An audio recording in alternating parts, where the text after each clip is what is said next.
Thank you for joining us here on Agri-Pulse.com. We have the honor today to be joined by President Donald Trump. Mr. President, we appreciate you making the time to join us. Thank you very much.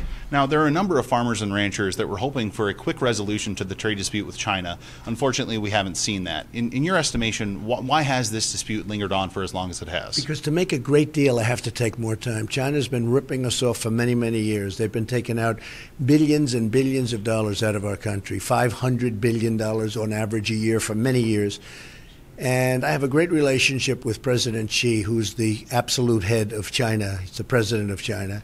But I told him, I said, you can't go on like this. You can't do it. And frankly, our farmers have not been treated right. You know, I got cattle back into China. And now, of course, everything's in dispute. And it's all going to come out well. We're winning. We're winning. But if you remember, the same questions were asked about Canada. They were asked about Mexico. And what turned out to be a great deal, the USMCA. And a far better deal than NAFTA. NAFTA, to me, NAFTA was a horrible deal. That's why I didn't want to use the name. But we have a great deal. And if you went back a month ago or 2 months ago, people were asking that same question. Do you think you'll be able to make that deal? We made a great deal with Canada, a great deal with Mexico, and great for our farmers. We made a great deal with South Korea. South Korea was a terrible deal for our country, and now we've totally renegotiated that deal, very much to the benefit of our farmers. And others, by the way, but our farmers in particular, as per your question. You mentioned China will happen, but you got to have a little time. They've been living very well off the United States. And you know who understands that better than anybody else? The farmer. They've told me, take your time. We have total confidence. We trust you. And they said that with Canada and Mexico, and now they're saying it with China. You mentioned your relationship with President Xi of China. At the upcoming meeting at the G20 summit, do you plan to discuss the trade relationship between the two nations? I will be. I'll be meeting with him very specifically, and I'll be meeting with other countries. I mean, European Union should be brought up also. I mean, they have barriers where they don't let our product in for many, many years. And frankly, if I didn't win this election, China would be, forget it. What was one of the first things I did with China? Cattle. I got the cattle. Now, I don't know if they're taking good care of us now because we're in a dispute, but that doesn't matter. We're going to win. We're going to win with China, and the European Union has to take better care of our farmers also. Mm-hmm.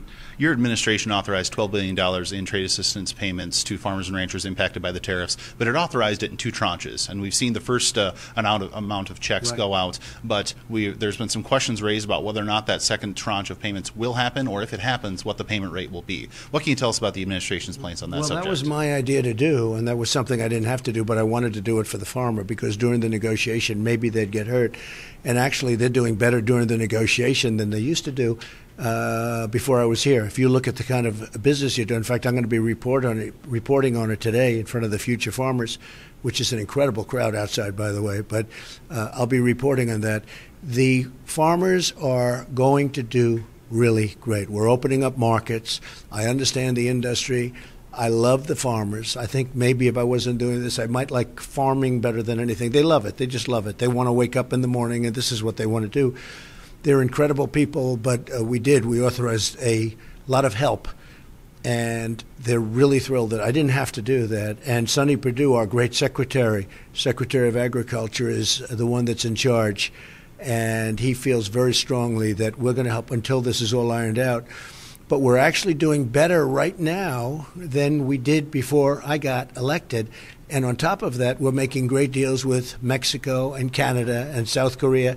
And wait till you see the deal we have with China, but it's going to take a while. So when you say that Secretary Perdue wants to have this help until it's all ironed out, that we can take that to believe that there will be a second round of payments, you think? Well, I think he's not only going to help there, I also think he's going to help with the hurricane that we just had, where Georgia and the Panhandle area of Florida and so many other areas have been so devastated. I went to meet with the farmers about 2 weeks ago, and I saw things that were just right after the hurricane hit, and I saw things that were absolutely so sad. Farmers tell me their best crop, as an example, cotton. One of them said it was the best crop after 25 years, the best he's ever grown, and in 4 hours it was totally gone.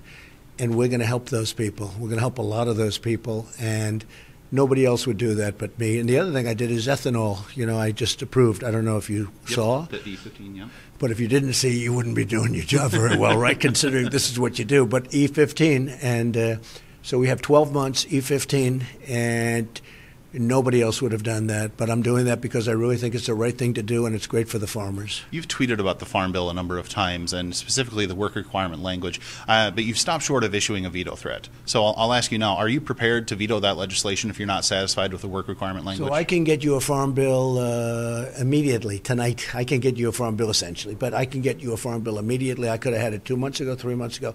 I want to get work requirements, and the farmers want that too.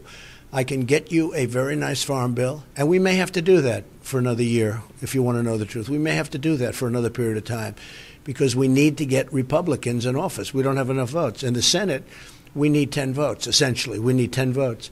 And the Democrats will not give us the votes that we need. The Democrats, I guess, don't care too much about the farmers. We need more Republicans, and we have a chance to do very well. But we have a farm bill that I can do. I am holding out, again, time. I'm holding out. I'd love to get the work requirements if we could. Farmers want it. I want it. It's the right thing to do. You're going to have a farm bill. But to get it right, I need more time. Now, in that case, even if I have more time, because we don't have enough votes, we have 51 votes. We need 60. And if we don't get more people in, I don't know. I can't tell you that we're going to do work requirements, which I'd like to be able to do. They've been trying to get them for years and years and years. I'd like to do them. Because that's what we've done. And finally, Mr. President, here at the National FFA Convention, I'm a former member and state officer myself, so I'm interested to hear the answer to this next question. What is your message here today to the FFA members in attendance, as well as scattered out throughout the country? I think my message is that you're picking a great profession, a profession that people love, profession that I love. I love John Deere tractors. In fact, I'm a big purchaser of John Deere and other companies, Jacobson, so many others. Toro. I love the equipment. I've grown up with equipment, and I love what they do on farms. What they do on farms is so vital. But what I'm doing, and what makes me very happy, is that I'm opening them up. We have countries that look at Canada. Canada was charging us 275% tariff on farm product, on dairy product that we're sending into Canada. I mean, not right. So what we've done is we've made a fair, I think maybe better than a level playing field. We have a great deal for our farmers. It's a great, great potential business. It's a business that they love, but it's going to be a lot better in the future because of the deals we're making. Mr. President, appreciate the time. Thank you very much. Great honor. Thank you.